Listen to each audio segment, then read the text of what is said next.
दादांचा आशीर्वाद आणि त्यांची विचारधारा सोबत घेऊन आपल्याला चालायची आहे. परंतु आता येणार आहे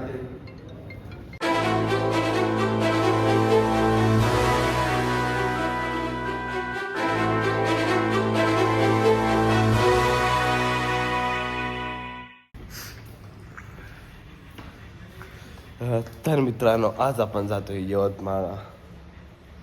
सांगताना खूप अतिशय खराब वाटते की आपण 2 महिने आधी दादाला प्रत्यक्ष भेटायला गेलो होतो. खूप वेळा गेलेला, पण यवतमाळच गेलो आपण 2 महिने आधी. आणि आज पण आपण यवतमाळ चाललो आहे. कशासाठी? तर दादाची अस्थि कलश यांचं तो दर्शन करून यायचं आहे. मला सांगताना आमच्या जिंदगीत कधी असा विचार नाही आला की आपल्याला एवढ्या लवकर दादाचा अस्थि कलश बघायला मिळेल म्हणून. पण काय, वेळेचं काही सांगता येत नाही, तशी गोष्ट आहे. माझ्यापाशी काही शब्द नाही बोलायला, तर आपण तर चला दाखवून देऊ काय होते काय.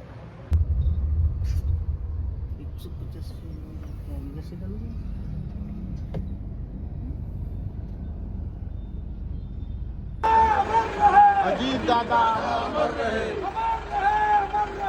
अजीत दादा अमर रहे.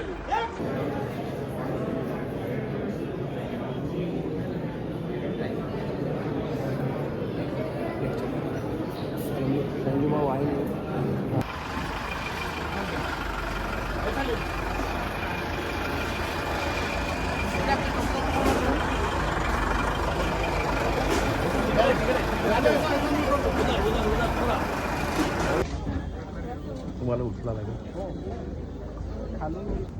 हा उचला तर तुम्ही हात लावा. ताई हात लावा. माझ्यासाठी अमर रहे, अमर रहे.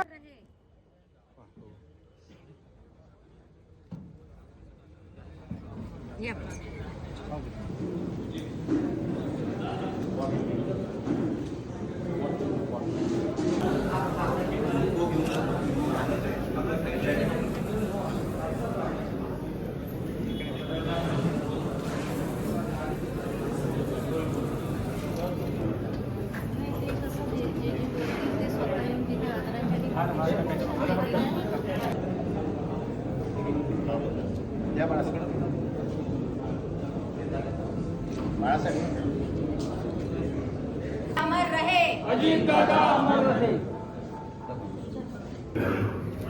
शोक सभेचं आयोजन आपण केलेलं आहे. श्रद्धांजली सभेचं आयोजन केलेलं आहे. शासनाचे सर्व अधिकारी,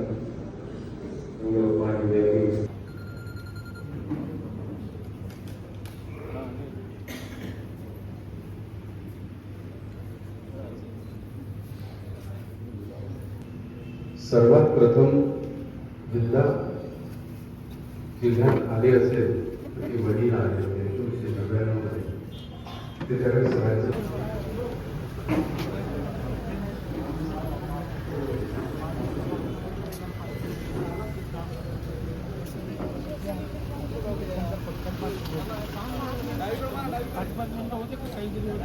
सर्वात जास्त मला आहे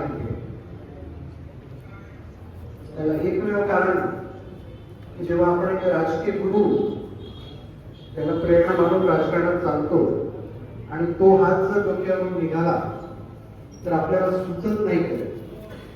अशीच अवस्था मागच्या काही दिवसापासून आमची आहे. मी सर्व सांभाळण्याचा प्रयत्न तिथे पुस्तकामध्ये करत होतो आणि जो कोणी आमचा कार्यकर्ता समोर यायचं तो रडायचं. मी मोहिनीला सांगितलं तू सांभाळता. मोहिनी स्वतः 2 दिवस रडत होती. त्याचं कारण एवढंच की दादांनी आपल्या मुलासारखं आमच्या दोघांवर इथे वागणूक दिली होती. 2023 साली फार जवळ आलो मी. पाहिजे कडक निर्णय फार मोठे घ्यायचे आणि कठोर निर्णय तेवढेच नारळासारखे आतून नरम राहतात. तसंच दादा नरम पण तेवढेच होते की सर्व विषय समजून घ्यायचे आणि एखाद्या व्यक्तीला कसं मोठं करायचं किंवा त्याला कसं हात द्यायचं की तो व्यक्ती सांभाळून राजकारण व्यवस्थित करू शकेल. पक्ष न बघता, जात पात न बघता दादांनी आपलं सर्व काही आपल्या महाराष्ट्राला दिलं त्यापूर्वी मदन भाऊ पण बोलले, पूर्ण भविष्य असा नेता कधीही तयार होऊ शकत नाही. आज खऱ्या अर्थाने दादांची आठवण ही एवढीच आहे, दादांचा आशीर्वाद आणि त्यांची विचारधारा सोबत घेऊन आपल्याला चालायची. त्यांचं शिस्त श्रद्धांजली ही मिळेल. मी समस्त नाईक परिवार यवतमाळ जिल्हा व राष्ट्रवादी काँग्रेस पक्षातर्फे त्यांना भावपूर्ण श्रद्धांजली. लोकसंवेदना व्यक्त करण्याची विनंती. महाराष्ट्र राज्याचे मंत्री विधिमंडळाचा सदस्य झाल्यापासून अनेक घटना डोळ्यासमोर येतात, अनेक आठवणी येतात. सार्वजनिक वैयक्तिक खरं तर दादांचा सहवास आल्यानंतर शासकीय कामकाज तर व्हायचं, परंतु अनेक वैयक्तिक कामामध्ये ज्या पद्धतीनं ते कुटुंबातला एखादा मोठा भाऊ मदत करायचे, अशा कितीतरी आठवणी माझ्या आहेत, प्रत्येकाच्या आहेत. आता मदत भाऊनी उल्लेख केला, होत असे कधी म्हणजे मला आठवते की 20 वर्ष वाढदिवसाच्या वेळेस सकाळी कोणाचा फोन यायचा दिसला तर दादा म्हणतात की दादा त्याच्यात होते, परत दादा येणार आहे.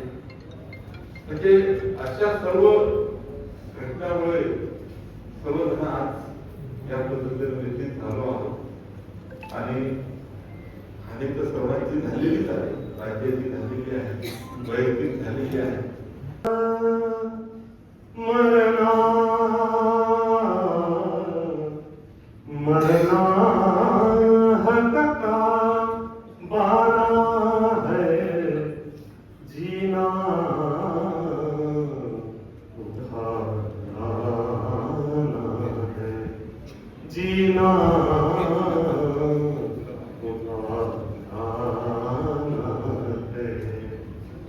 मेरा मेरा करते करते सारी उम्र गमाया,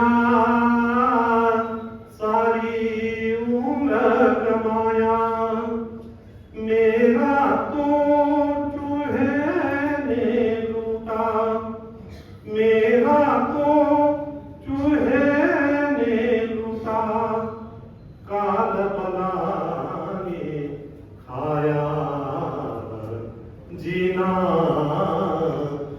उदाना है, ये कहीं मार्ग जाना जीना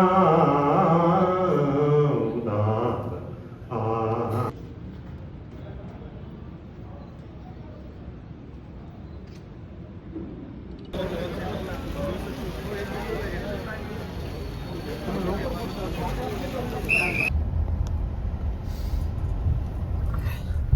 तर मित्रांनो, अख्खा महाराष्ट्राला पण असं वाटते की दादा परत येईल म्हणून.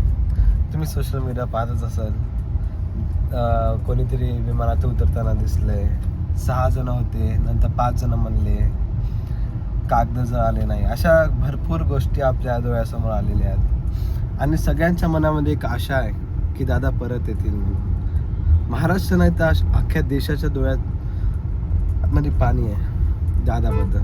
असं वाटतं की घरातलंच कोणी गेलं. आत्ता वेळेस एवढा खराब क्षण कधी कोणाला वाटला नाही तसं वाटलं. माझ्याविषयी बोलायला काही शब्द नाही आहे, पण वेळेचं विधान.